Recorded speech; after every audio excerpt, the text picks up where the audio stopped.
na mabahaginan po natin ang ating buong pamilya ang salita ng kaligtasan, ng katotohanan upang sa gayon sila rin po ang magtutuwid sa bawat araw ng kanilang pamumuhay. Alam niyo po, ang mga ama ng tahanan, tayo po ay may mga pagkakataon na tayo rin po ay maglalaho. Tayo rin po ay mawawala.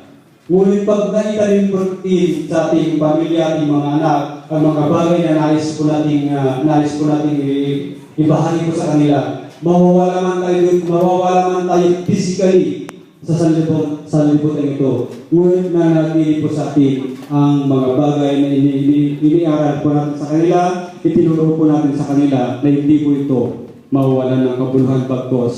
Alam niyo po, tulad po ng ating mga napakinggan po natin, mawawala man tayo dito sa mundo.